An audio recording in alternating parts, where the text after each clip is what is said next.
diundang oleh fakultas ya, karena masih belum beres untuk lembar lab untuk akreditasi.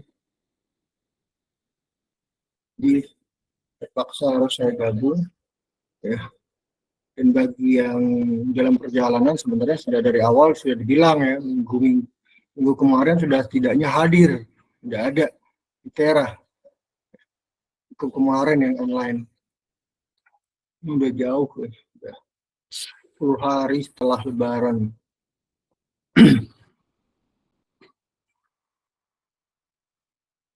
Dan kelamaan ya Lebaran.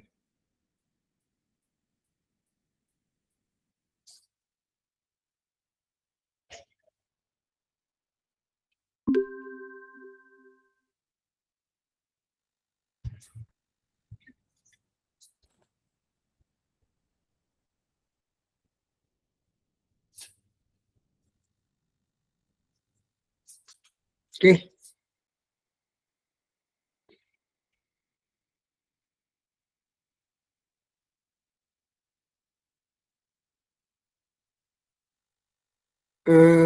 pada pertemuan ini ya, seingat saya kita belum masuk ke kode etik profesi ya, yang dibicara tentang kredibilitas, profesionalisme, ya, walaupun sebenarnya sudah dibahas profesi dan profesionalisme ya pada bab sebelumnya ya. Ya. Jadi materi ini terkait dengan bagaimana kode etik ya, dari suatu profesi, bagaimana sama seperti mata kuliahnya ya. Jadi peran ya, profesional orang-orang yang mempunyai profesi dan mencintai dan benar-benar serius dengan profesi itu sangat penting. Ya. Jadi kadang-kadang orang mencari pekerjaan atau untuk memperoleh profesi, ya asal ada profesi saja. Ya. Kadang nyaman dengan profesi itu, kadang tidak. Hanya sedikit yang memperoleh profesi yang memang sesuai dengan minatnya, dengan bakatnya, atau dan keahliannya. Jadi pada konteks ini, setiap profesi itu memiliki kelebihan dan kekurangan. Setiap orang punya cita-cita, dan untuk mencapai cita-citanya tersebut ya jelas harus berusaha memenuhi ya syarat-syarat untuk mencapai atau untuk memperoleh profesi atau cita-cita tersebut. Ya. Jadi tujuan umum sebuah profesi adalah memenuhi tanggung jawabnya dengan standar profesionalisme tinggi sesuai dan bidangnya, mencapai tingkat kinerja tinggi dan orientasi kepada kepentingan publik. Ya. Jadi profesi apapun pasti terlibat dengan publik, dengan orang lain, dan klien. Ya. Pada konteks ini, setiap profesi itu menawarkan sesuatu ya kepada orang lain. Seorang engineer, itu, seorang insinyur, itu menawarkan kemampuannya, keahliannya ya, pada klien. Ya. Kalau arsitektur, ya, itu jelas gambar, ya, ataupun bangunan, sipil, dan lain-lain. Ya. Di teknik sendiri itu kompleks ya, tetapi setiap yang pengetahuan di bidang-bidang tertentu itu tidak sampai mendasar. Kita tidak, walaupun teknik industri itu integrasi antara manusia, mesin, material, ya, sistem informasi, energi, ya. Tapi kita tidak belajar mendalam tentang mesin, tentang material. Ya. Inilah yang mungkin perlu jadi catatan ya, baik pada konsentrasi di MBKM agar penjurusan atau peminatan itu sesuai ya. Jadi pada MBKM benar-benar konsentrasi di material, konsentrasi menimba pengetahuan lebih dalam tentang mesin dan lain-lain. Ya, yang sesuai dengan minat masing-masing dari kalian, ataupun muncullah mata kuliah baru yang melibatkan praktisi ya, yang dapat berbagi pengetahuan, pengalamannya pada kalian dalam rangka memberikan kontribusi, ya, bekal. Ya. Dalam konteks ya, seorang profesional itu dikatakan profesional itu adalah orang yang benar-benar ketika dia bekerja apapun ya terkait pekerjaannya itu benar-benar dia nikmati. Ya. Benar-benar di kepalanya adalah kepuasan dalam bekerja, kepuasan dengan apa yang dia lakukan, kepuasan terkait dan pekerjaan yang dia lakukan. Ya. Jadi bukan karena mau kerja kalau ada uangnya saja, mau kerja kalau ada bonusnya saja. Jadi sebuah profesi itu butuh pengakuan ya. Pertama, kredibilitas. Itu masyarakat membutuhkan kredibilitas informasi dan sistem informasi yang dimiliki sebuah profesi. Apa sih profesi A ini? Seperti apa? Apa yang bisa mereka tawarkan? Kelebihannya apa? Dan saat kapan ya, kita terlibat ya, dengan profesi A ini?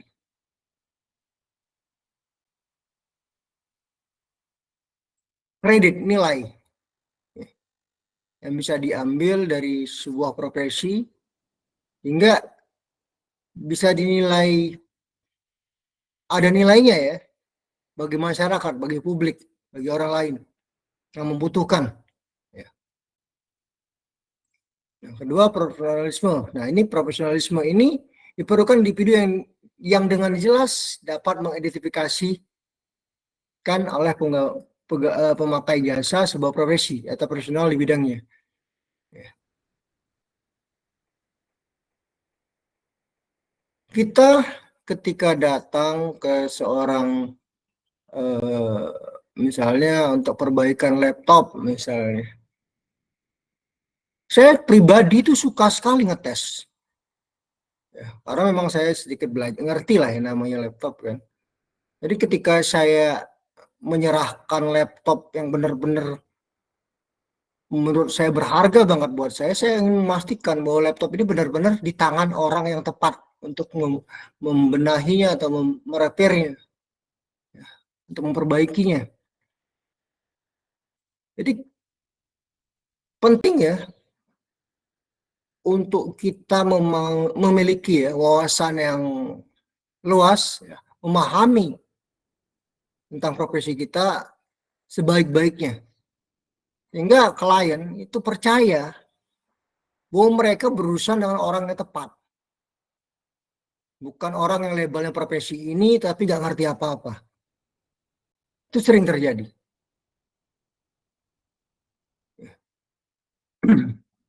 Ada orang kerja di brand A, misalnya produk A. Tapi ketika ditanya tentang brand A itu seperti apa, dia nggak paham. Alasannya, oh karena pekerjaan saya di bagian unit ini, bagian ini. Enggak ada alasan itu. Tidaknya yang hal yang paling mendasar, produknya itu apa itu dipahami. Jenis layanan barang ataupun jasa itu harus dipahami oleh karyawan, oleh seluruh karyawan.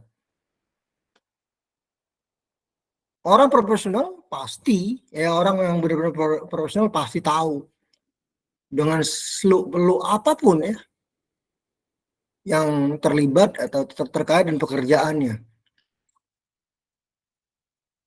Jadi disebut profesional ketika orang tersebut benar-benar menikmati pekerjaannya, ya, berusaha untuk memperbaiki diri, improve skill, improve knowledge-nya, ya, yang sesuai dengan pekerjaannya.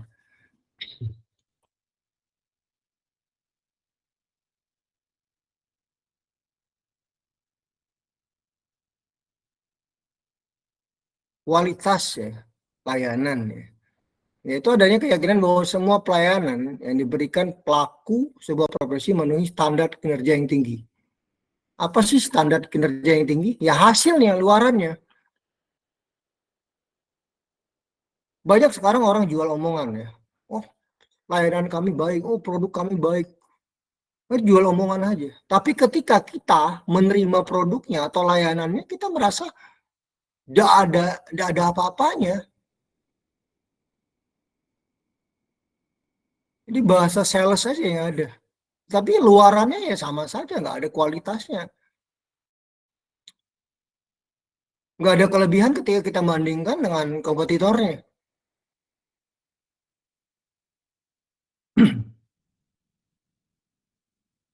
Jadi kita ketika namanya kualitas jasa atau kualitas eh, barang yang baik ya, itu benar-benar ketika seorang konsumen atau publik itu melihat apa yang kita berikan itu benar-benar menilainya ini benar-benar sebuah kerja keras, benar-benar di tangan yang benar-benar ahli.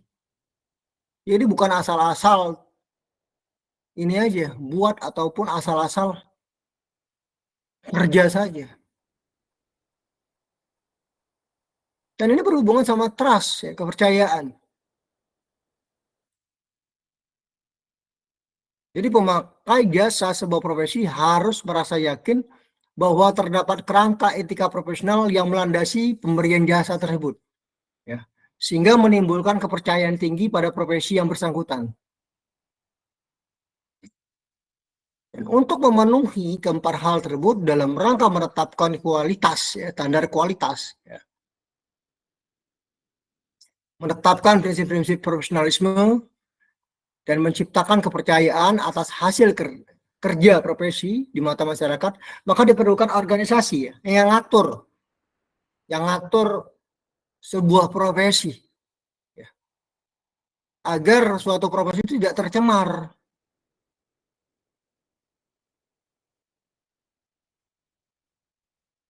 Karena ada oknum-oknum yang pada konteks ini ya, mencemarkan suatu profesi sehingga semua orang yang memiliki profesi yang sama dianggap sama perilakunya, kebiasaannya yang salah.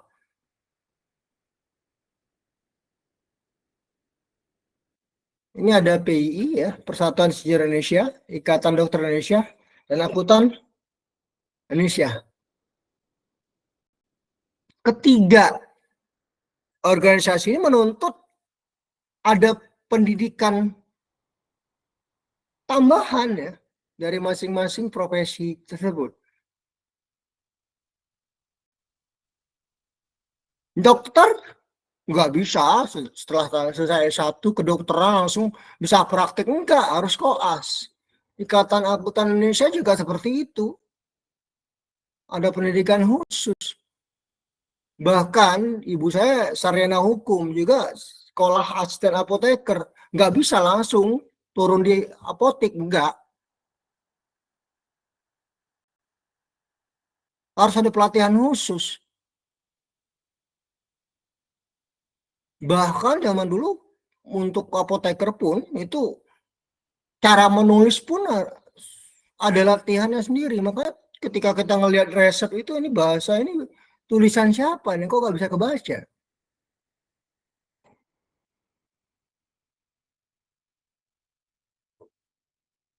Ini tidak bisa ditiru. Ini ketika seorang apoteker menerima resep, dia tahu ini yang nulis ini benar-benar dokter atau bukan. Karena ada ciri khasnya sendiri, cara nulisnya sendiri.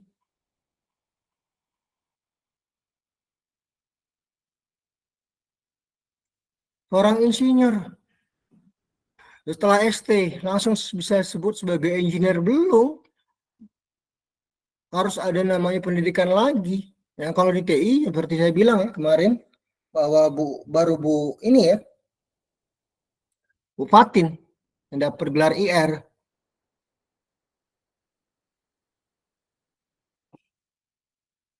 Pada dasarnya, organisasi profesi ya, itu menurut Sukamto dan kawan-kawan memiliki 5 fungsi pokok dalam kerangka peningkatan profesionalisme sebuah profesi. Pertama, mengatur keanggotaan organisasi ya.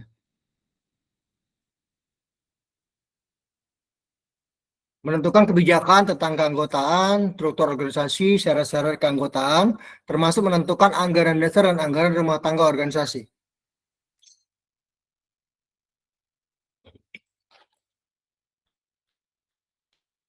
kadang ya nggak tahu ya, mungkin hampir ya, nggak hanya pada suatu organisasi profesi, hampir di semua aspek yang sistemnya hierarki organisasi, setiap perubahan ya struktur organisasi ya, itu pasti ada perubahan anggaran dasar dan anggaran rumah tangga organisasi. Tiap berubah pimpinan, tiap berubah tim kerja baru, ya pasti ada perubahan anggaran dasar dan anggaran rumah tangga organisasi. Hampir ya, hampir di setiap periode itu ada perubahan. Ada yang mundur ke belakang, ada yang maju ke depan. Kadang kembali lagi kepada konsep lama, ada yang maju lagi ke konsep yang baru.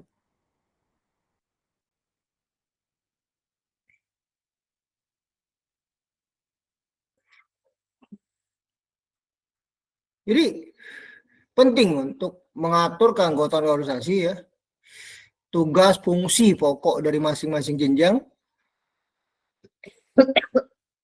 syarat-syarat ya, termasuk kebijakan-kebijakan ya, yang sehubungan dan keanggotaan.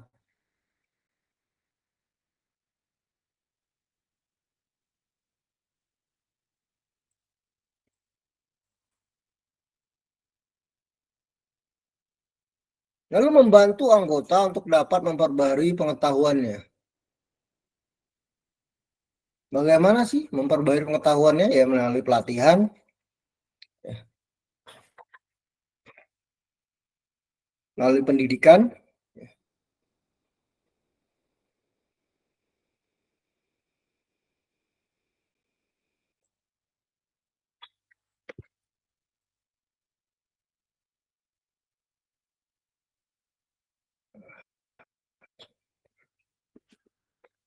Jadi seiring waktu itu nggak sama skill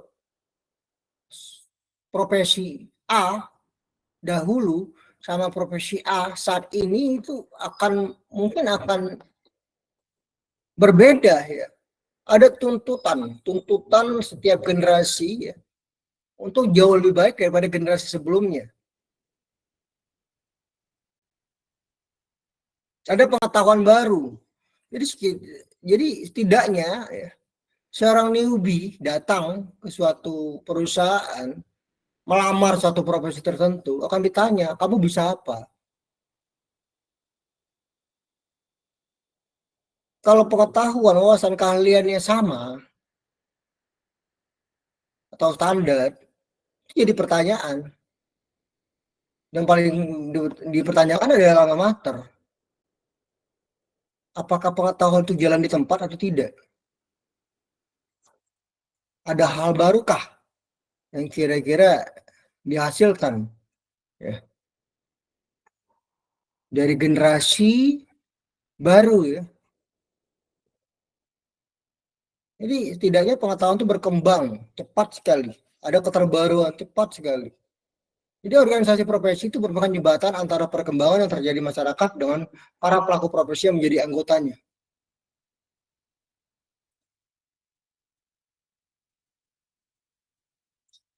Cara bekerja, cara berpikir, keterampilan, keahlian yang dimiliki harus jauh lebih baik.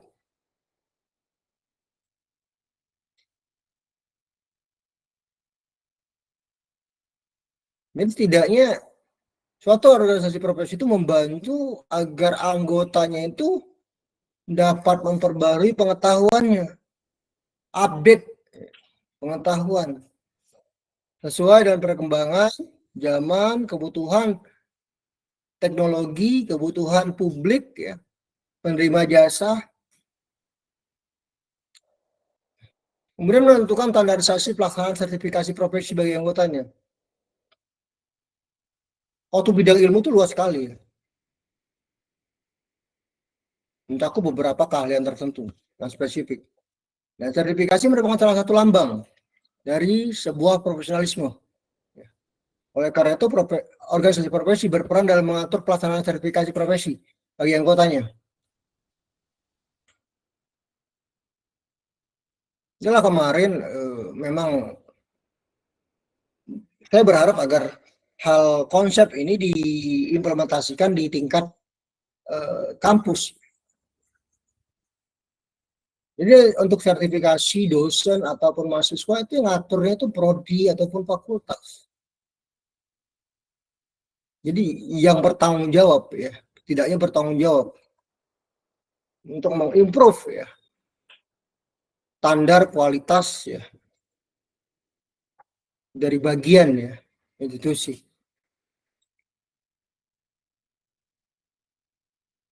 Jadi sebuah organisasi itu menyediakan, mencari lembaga-lembaga sertifikasi, ya.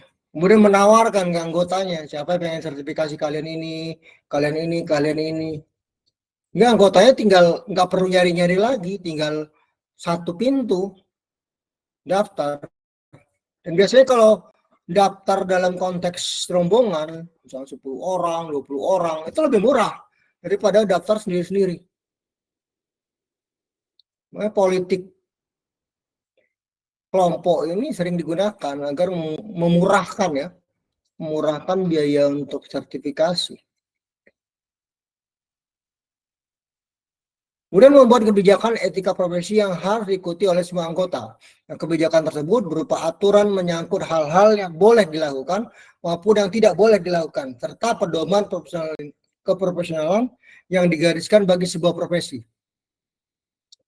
Memberi sanksi bagi anggota yang melanggar etika profesi. Sanksi tersebut dapat berupa blacklist atau bahkan sampai dikeluarkan dari organisasi profesi tersebut.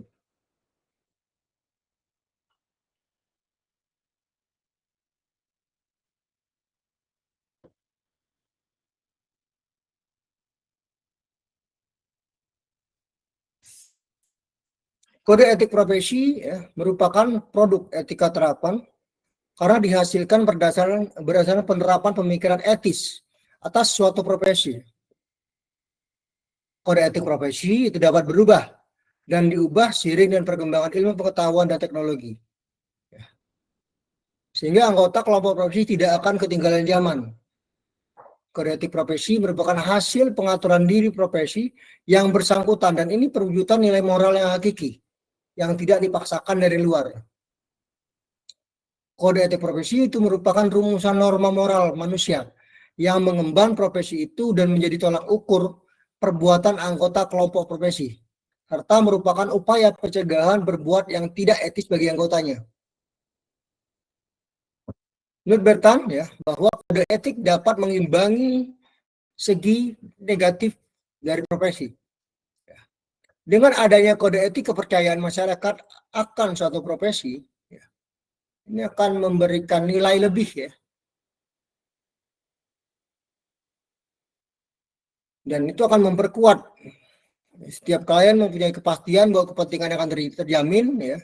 Tidaknya kepercayaan terhadap suatu profesi itu akan semakin baik. Tolong on cam ya bagi yang bisa on cam ya.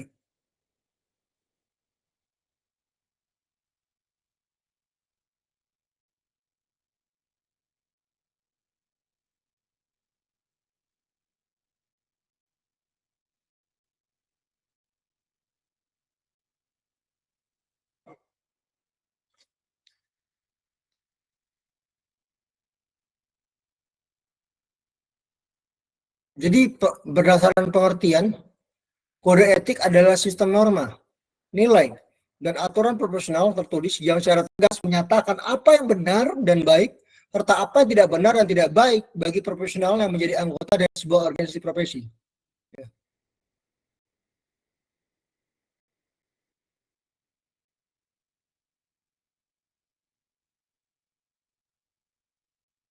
Jadi kode etik profesi merupakan norma. Norma tetapkan dan terima oleh kelompok profesi. Jadi ada petunjuk di sana, arahan yang harus dijalankan oleh seluruh anggota. Ini sangat beririsan sama mutu moral profesi di mata publik ya. Ini kemudian kode etik memberikan kerangka kerja penilaian bagi etika seorang profesional. Standar profesional itu seperti apa?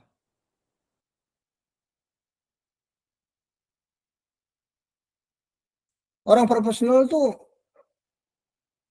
benar-benar mencintai pekerjaannya, menikmati pekerjaannya, yang bukan dalam konteks pekerjaan itu hanya untuk memenuhi kehidupan saja, memenuhi kebutuhan saja.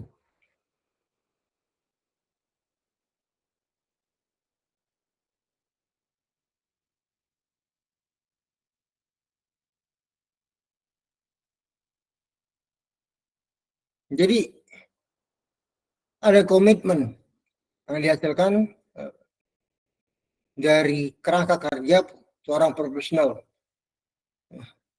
Dan kode etik merupakan kesepakatan atau konvensi suatu kelompok sosial. Kode etik adalah persetujuan bersama yang timbul dari diri para anggota itu sendiri untuk lebih mengarahkan perkembangan mereka sesuai dengan nilai ideal yang diharapkan. Kode etik ya adalah suatu alat untuk menunjang pencapaian tujuan organisasi atau suborganisasi atau bahkan kelompok-kelompok yang belum terikat dalam suatu organisasi. Jadi lebih lanjut sampaikan bahwa pada dasarnya kode etik adalah suatu hukum etik ya.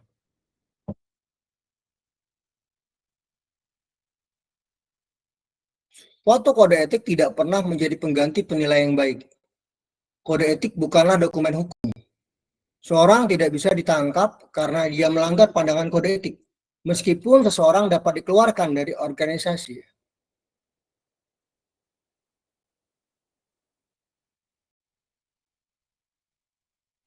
Jadi kode etik itu lebih menunjukkan cara penerapan prinsip-prinsip moral dan etika ke dalam praktek profesional.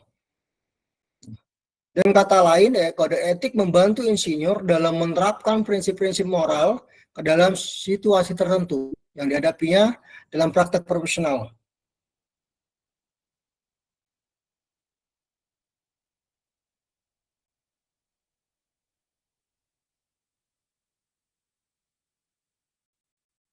Dan tujuan kode etik. Kode etik profesi merupakan suatu tatanan etika yang telah disepakati oleh suatu kelompok masyarakat tertentu. Kode etik umumnya termasuk dalam norma sosial. Namun bila ada kode etik yang memiliki sanksi yang agak berat, maka masuk dalam kategori norma hukum yang dasari kesusilaan.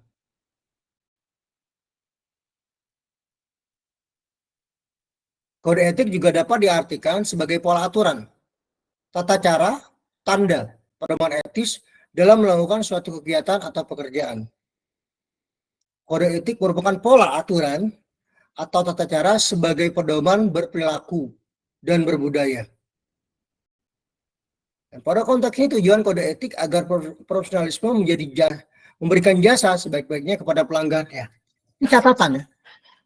Tujuan dari kode etik profesi. Ada beberapa tujuan ya dari kode etik profesi yang dapat dijabarkan berikut. Pertama, bagaimana seseorang itu menjunjung tinggi martabat profesinya. Tunggu sebentar ya.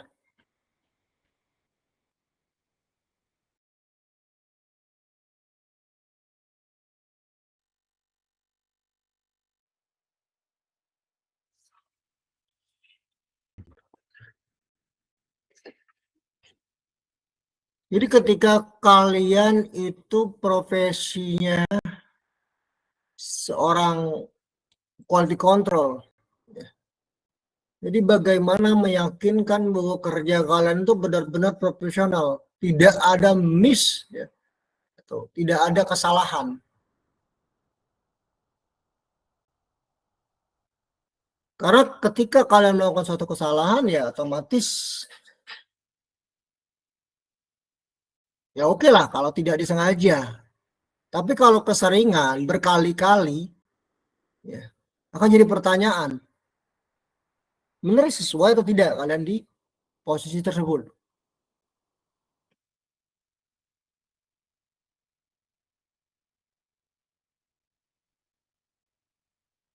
Kedua ya, untuk menjaga dan memelihara kesejahteraan para anggota.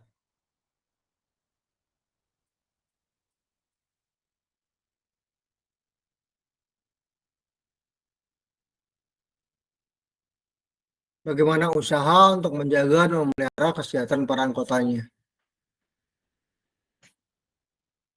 Ketiga, meningkatkan pengabdian ya, para anggota profesi. Kontribusinya terhadap publik ya. Keempat, meningkatkan mutu profesi. Kelima, untuk meningkatkan mutu organisasi profesi. Keenam, untuk meningkatkan layanan di atas keuntungan pribadi. Karena kadang-kadang orang pengen melakukan sesuatu itu ngarepin feedback. Bukan berdasarkan kepuasan. Padahal itu terkait sama pekerjaannya.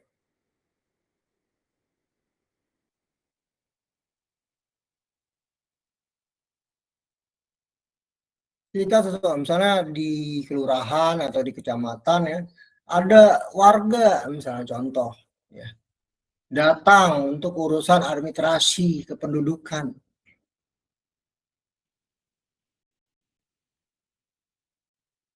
Tapi balik-balik ya, karena kalau ada uangnya baru diurusin cepat. Kalau nggak ada nggak. Hampir semua. Dan saya merasa juga hal itu tidak berubah di Indonesia. Jadi kadang kalau tidak ada SK-nya, tidak ada bonusnya, tidak ada uangnya, orang tidak mau bekerja. Dan kadang pun kalau sudah keluar SK-nya belum tentu dia bekerja.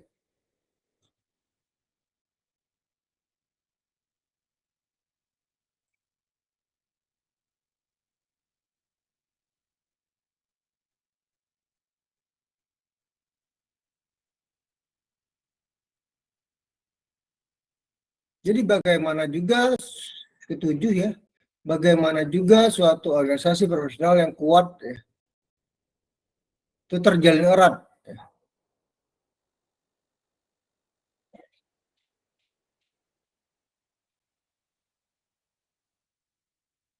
punya keratan ya, antar anggota itu punya komunikasi yang baik.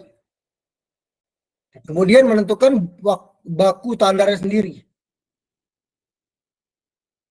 Nah, pertanyaannya bagaimana cara ya kode etik mencapai tujuan tersebut? Yang pertama ya, kode etik membantu ya, menciptakan lingkungan di dalam sebuah profesi di mana perilaku etika menjadi norma.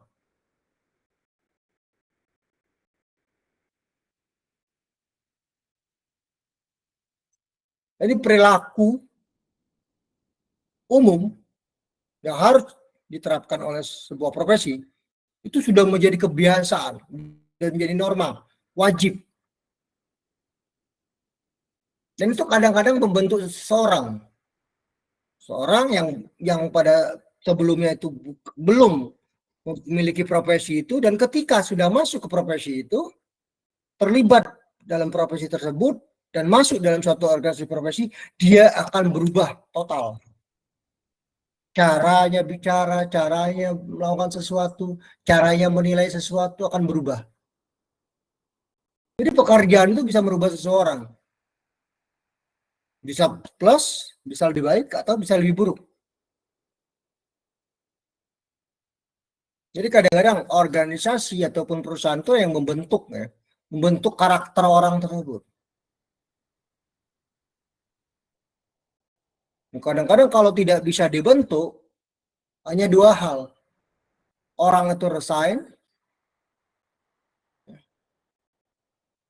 atau orang itu digeser, atau ditempatkan pada posisi yang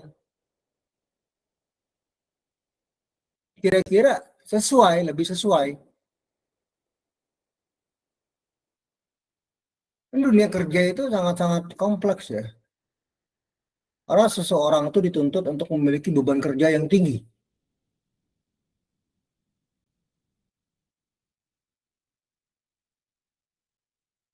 karena semakin mempertimbangkan terkait dengan penghasilan.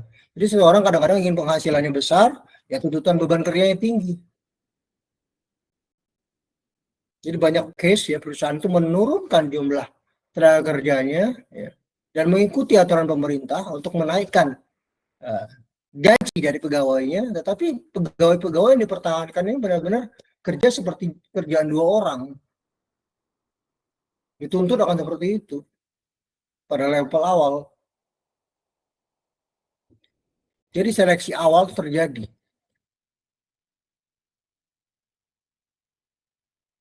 Jadi kalau ketika dunia kerja hanya dua,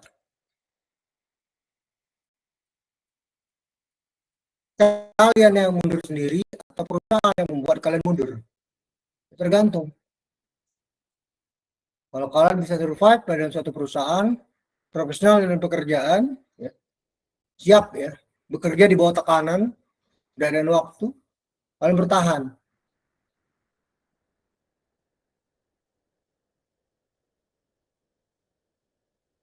Kalian menuntut lebih pada perusahaan, perusahaan pun bisa menuntut lebih pada kalian. Kalian bisa dapat penghasilan tinggi di perusahaan, tapi beban kerja kalian akan semakin tinggi. Dan itu,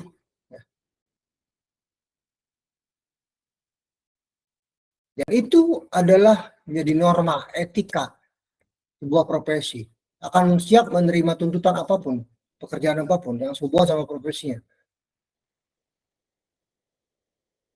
Pada kedua, ya, kode itu berfungsi sebagai penuntun atau pengingat tentang cara bertindak dalam situasi tertentu. Jadi ketika memutuskan sesuatu itu benar-benar sesuai dengan knowledge-nya kalian nih.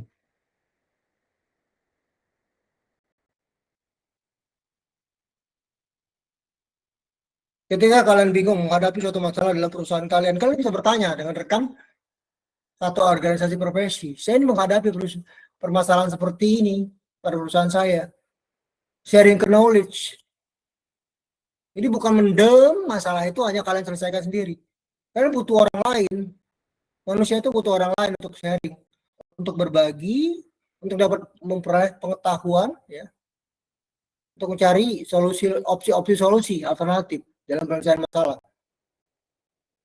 Seperti sering saya bilang ya sama mahasiswa bahwa sebenarnya dua hal yang menjadi sumber ya, pengetahuan ya. Ketika pertama adalah buku, kedua adalah pengalaman orang-orang yang profesional atau orang-orang yang sudah lama berkecimpung pada bidangnya. Jadi ada buku, ada praktisi. Ketika kalian tidak dapat solusi dari buku, kalian dapat solusi dari praktisi. Jadi itu baik buku maupun praktisi itu jadi preferensi dalam memecahkan masalah.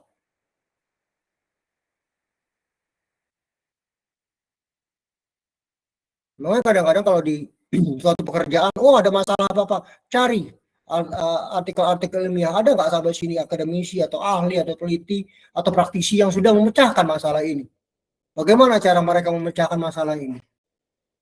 Coba adaptasi cara A, cara B, cara C.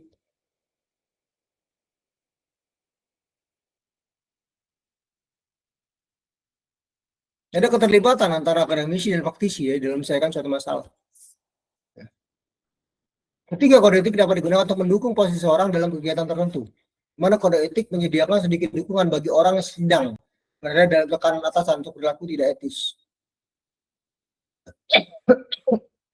Jadi dukungan apabila seseorang ya punya profesi tapi tuntutan pekerjaannya di luar profesinya. Kadang-kadang butuh ya, organisasi profesi ya sebagai penyokong ya, orang tersebut. Mau profesi itu A tidak berhak untuk dapat pekerjaan yang lain-lainnya yang di luar dengan keahlian dan keterampilannya. Hanya batas itu. Tapi kalau pressure pekerjaan yang banyak, tapi tetap masih dalam konteks profesinya tidak ada masalah. Tapi ketika seseorang itu diarahkan bekerja di luar dari knowledge-nya ataupun keahliannya, itu kadang-kadang butuh organisasi profesi untuk meluruskan ke pihak perusahaan bahwa si A ini adalah bagian dari organisasi kami, pekerjaan kami adalah seperti ini, knowledge-nya seperti ini, kalian seperti ini, dan seharusnya tidak dipekerjakan untuk tugas-tugas seperti ini karena bukan bidangnya. Keempat, kode etik dapat mendukung posisi seseorang dengan menunjukkan adanya kepekaan kolektif tentang perilaku yang benar. Ada kekuatan dalam jumlah. Jadi ada konteks membenarkan. Jadi seseorang bicara, ya, itu didukung oleh sekian banyak anggotanya. Ada dukungan massa, kepekaan kolektif, kepekaan bersama. Jadi satu saja yang terdampak semuanya merasakan. Semuanya ikut terlibat. Kelima, kode etik menunjukkan kepada orang lain ya, bahwa profesi itu sangat memperhatikan tanggung jawab dan arahan profesional. Ya, tumbuh kembangnya suatu profesi itu sangat memperhatikan tanggung jawab dan arahan profesional.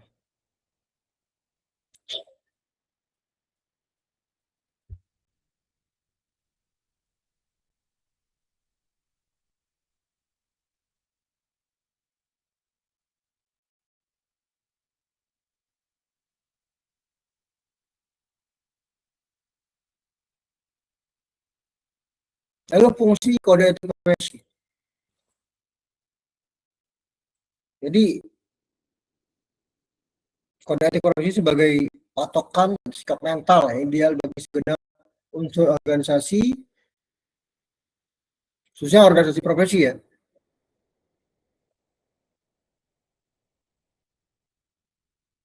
Jadi fungsi kode etik profesi itu pertama adalah menjadi pedoman yang harus diikuti oleh anggotanya.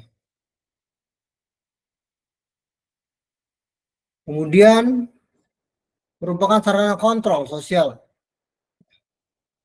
bagi masyarakat atas profesi yang bersangkutan. Maksudnya di sini memberikan pengetahuan kepada masyarakat bahwa profesi A ini, keahlian ini, keterampilan ini, wawasannya seperti ini. Ya. Jika masyarakat membutuhkan jasa yang sehubungan sama profesi ini, ya, kenali.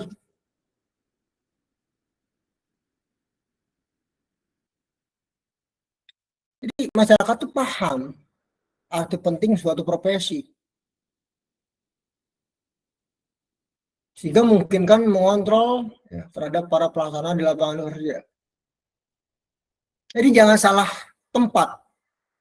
Seseorang yang bidangnya apa, tapi tempatkan di konteks seperti apa, pekerjaan seperti apa.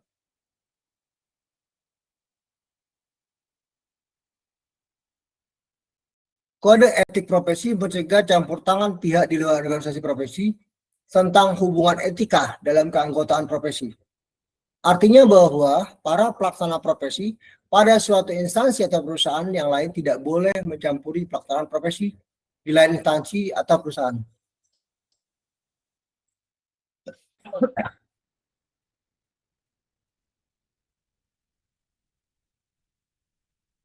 Karena itu adanya kode etik tersebut dapat dicegah ya, kemungkinan terjadi konflik kepentingan antar sama anggota profesi atau antar anggota kelompok profesi dengan masyarakat ya.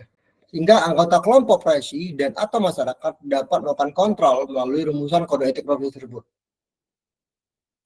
Jadi kode etik profesi merupakan kristalisasi perilaku yang dianggap benar menurut pendapat umum karena berdasarkan pertimbangan kepentingan profesi yang bersangkutan. Dengan demikian ya, kode etik dapat mencegah kesalahpahaman dan konflik serta sebaliknya berguna sebagai bahan refleksi nama baik profesi. Jadi kode etik profesi yang baik adalah mencerminkan nilai moral anggota kelompok profesi itu sendiri dan pihak yang membutuhkan pelayanan profesi yang bersangkutan.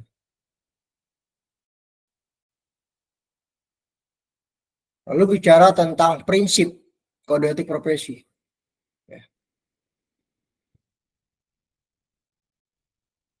Ini ada beberapa prinsip-prinsip dasar ya, dalam etika profesi. Prinsip standar teknis, setiap anggota harus melaksanakan jasa profesional yang relevan dan bidang profesinya. Ini bukan keluar alur ngidul ya, yang tidak sesuai dengan keahliannya, keterampilannya.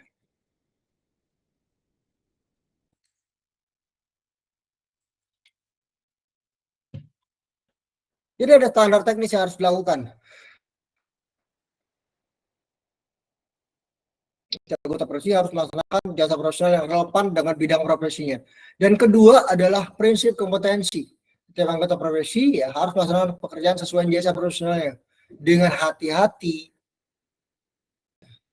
dengan kompetensi dan ketekunan. Samping itu memastikan bahwa klien itu memperoleh manfaat dari jasa profesionalnya yang kompeten berdasarkan perkembangan praktik, legislasi, dan teknik yang paling mutakhir. Tunjukin bahwa profesi itu punya nilai ya, punya daya saing, kompeten, bisa diadu.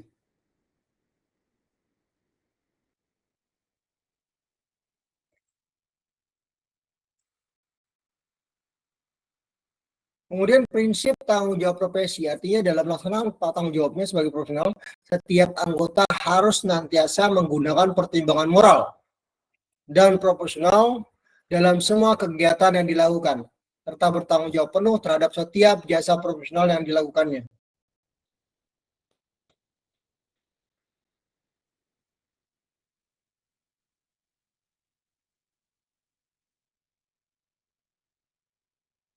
Kemudian prinsip kepentingan publik, setiap anggota berkewajiban untuk senantiasa bertindak, memberikan jasa profesionalnya dalam kerangka pelayanan publik, menghormati kepercayaan publik, dan menunjukkan komitmen atas profesionalisme. Jadi perlu ya saya garis bawahi bahwa beberapa hal yang sehubungan sama prinsip dasar ini ya, saya coba convertnya dalam soal-soal studi kasus ya. Jadi hati-hati ya. Jadi tidak selalu soal-soal ujian UAS ataupun nanti kuis ke depan itu dia lebih ke teoritis, kadang-kadang disisipi dalam soal-soal studi kasus.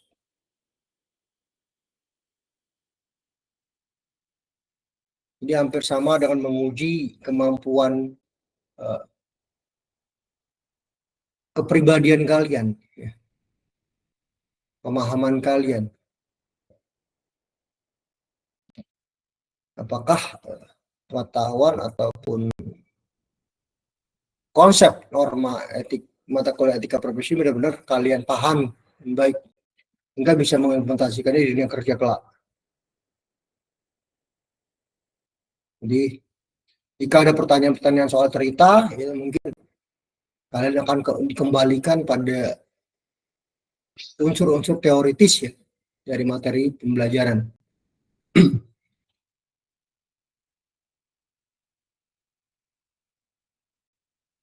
Prinsip kepentingan publik ya, artinya setiap anggota berkewajiban untuk senantiasa bertindak memberikan jasa profesionalnya dalam kerangka pelayanan publik, menghormati ya, kepercayaan publik, dan menunjukkan komitmen atas profesionalisme.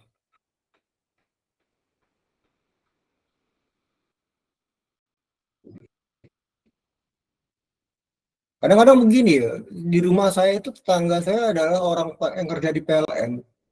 Jadi waktu masih sekolah SMA itu kalau misalnya ada masalah listrik ya datang ke sebelah. Ya. Om, ini kami ada masalah nih, kenapa nih listrik kami seperti ini? Jadi kita mempercayai seseorang itu ahli di bidang tertentu.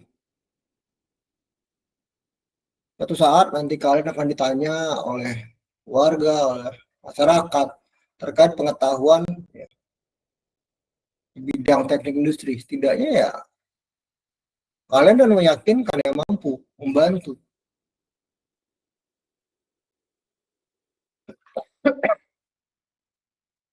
Dan itu punya nilai, ya. Nilai masyarakat. Prinsip integritas ya. Artinya bahwa pelaku profesi harus menjunjung tinggi nilai tanggung jawab profesional dengan integritas yang tinggi untuk memelihara dan meningkatkan kepercayaan publik yang menggunakan jasa profesionalnya.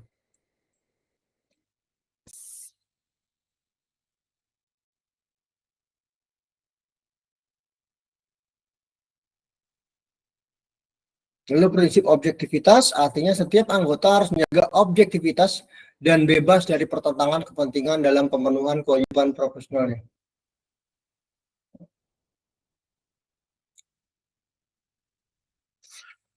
Objek, menjaga objektivitas dan bebas dari pertentangan kepentingan dalam pemenuhan kewajiban profesionalnya. Apa yang dikerjakan?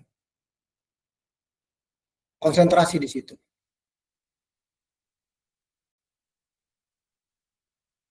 Kemudian prinsip kerahasiaan. Artinya setiap anggota harus menghormati kerahasiaan informasi yang diperoleh selama melakukan jasa profesional dan tidak boleh memakai atau mengungkapkan informasi tersebut tanpa persetujuan kecuali bila ada hak atau kewajiban profesional atau hukum untuk mengungkapkannya.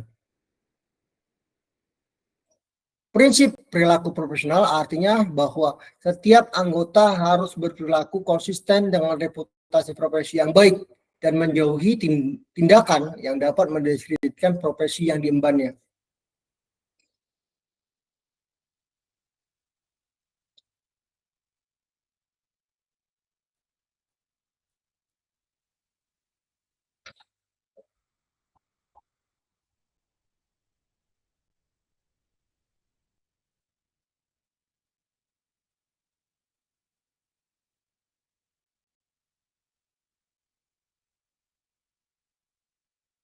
Lalu kode etik dan hukum positif.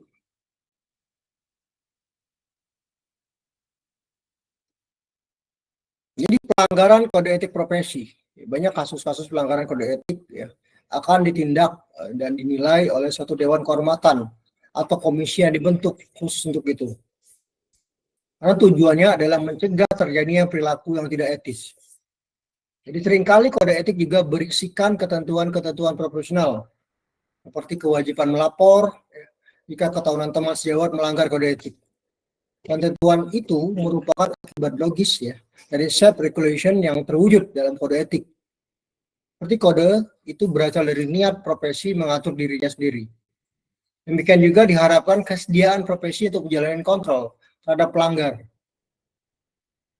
Namun demikian ya dalam praktek sehari-hari kontrolnya tidak berjalan dan mulus karena ada rasa solidaritas teman, ya.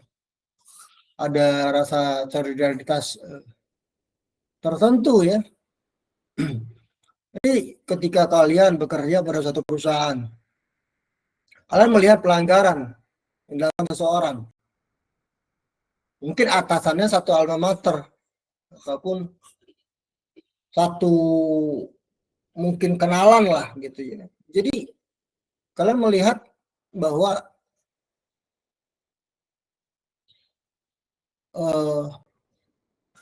hukuman ataupun keputusan yang diberikan atasan itu kurang sesuai. Ya.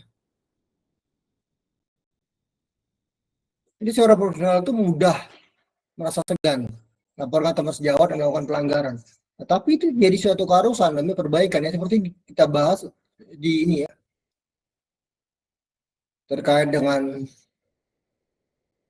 apa yang whistleblower, whistleblowing itu menjadi solusi terakhir. Jadi jangan sampai suatu kebiasaan atau kesalahan itu berlarut-larut. Untuk perbaikan positif, kadang-kadang perlu dilakukan whistleblower internal.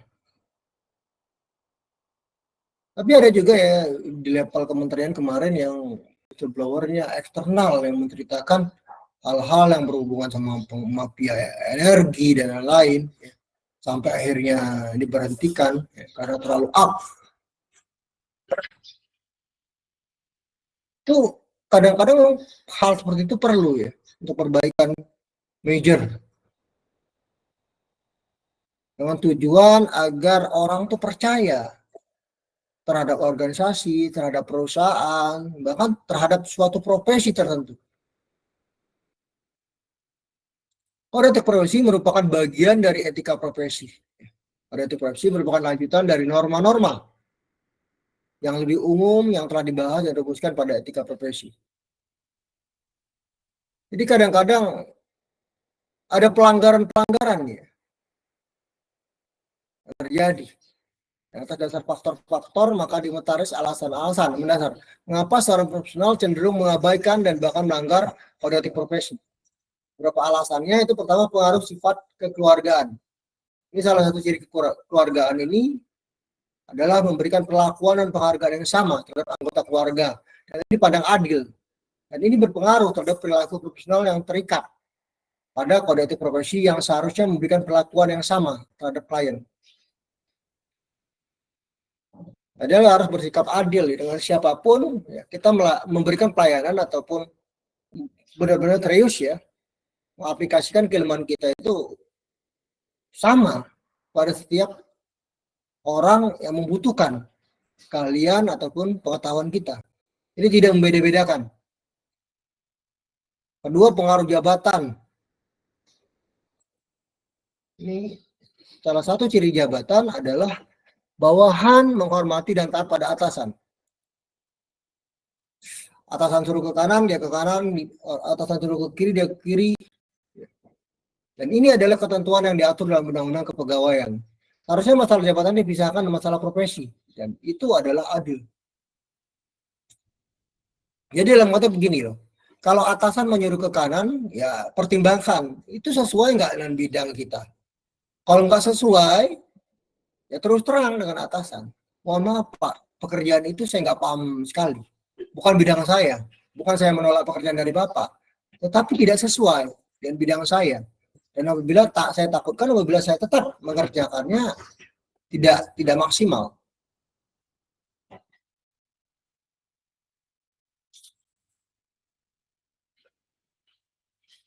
Harus tegas bilang seperti itu. Kemudian pengaruh konsumerisme. Ini gencar-gencarnya perusahaan untuk mempromosikan produk melalui media massa akan cukup berpengaruh terhadap peningkatan kebutuhan yang tidak sebanding dengan penghasilan yang diterima oleh profesional. Hal ini mendorong profesional berusaha memperoleh penghasilan yang lebih besar melalui jalan pintas atau terobosan profesional dengan mencari imbalan jasa dari pihak yang dilayani.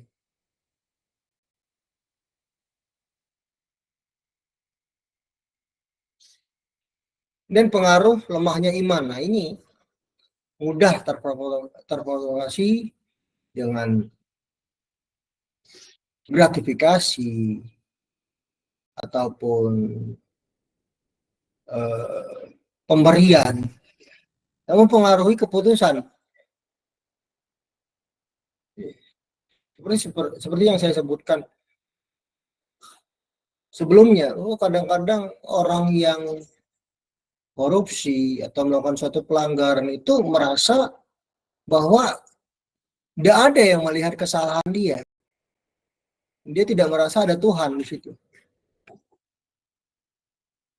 Jadi bisa dikatakan orang-orang yang melakukan pelanggaran, korupsi dan lain-lain itu adalah orang-orang yang tidak punya Tuhan. Karena kalau orang-orang yang punya Tuhan dan yakin bahwa Tuhan itu melihat, itu tidak akan melakukan suatu kesalahan.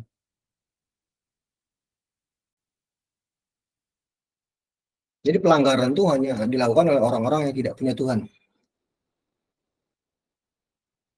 Kemudian upaya mematuhi kode etik profesi. Kode etik profesi menurut Muhammad itu bagian dari hukum positif, tapi tidak memiliki upaya pemaksa yang keras seperti yang ada pada hukum positif yang berundang. Dan hal ini ya merupakan kelemahan kode etik profesi bagi profesional yang lemah iman. Untuk mengatasi kelemahan ini, maka upaya alternatif yang dapat dilakukan adalah pertama, klausula penundukan pada undang-undang. Jadi setiap undang-undang mencantumkan dengan tegas sanksi yang dicamkan kepada pelanggarnya. Jadi penyesuaian antara undang-undang ya, dengan case-case yang terjadi pada suatu profesi. Dengan demikian menjadi pertimbangan bagi warga tidak ada jalan lain kecuali taat. Jadi ketegasan sanksi undang-undang itu lalu diproyeksikan kepada rumusan kode etik profesi yang memperlakukan sanksi undang-undang kepada pelanggarnya.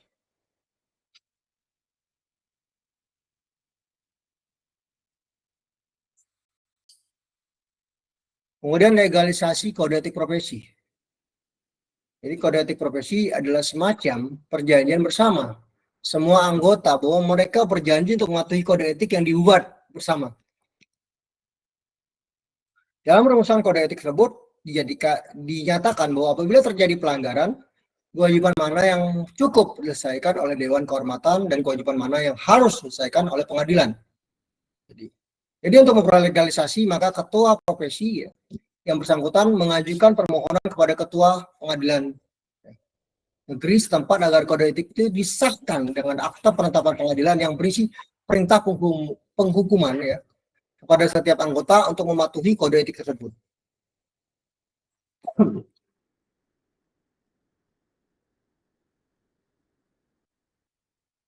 Sampai sini ada pertanyaan?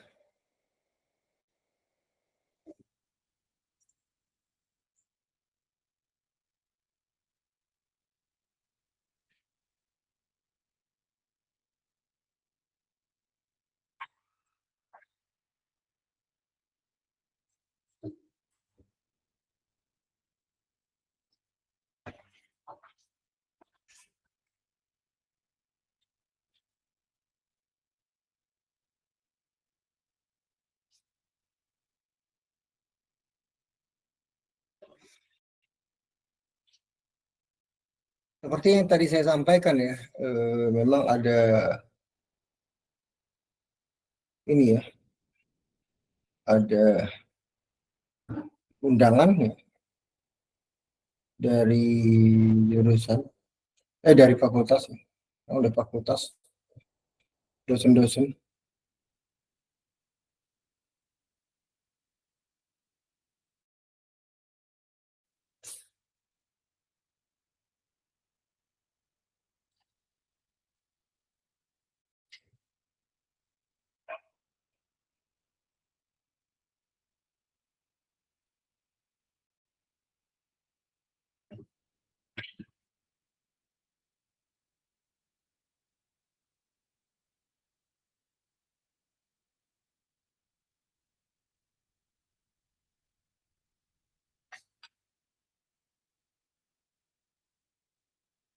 Ini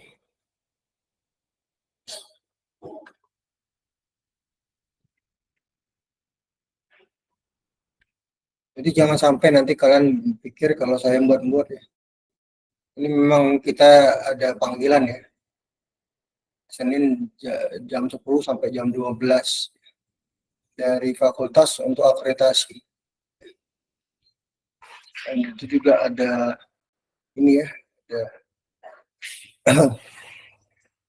sempro juga yang harus saya hadiri. Nah, selanjutnya tolong on cam semua ya. Saya akan ini ya, saya akan bagikan link untuk kuis. Yang dikerjakan kurang lebih selama 35 menit.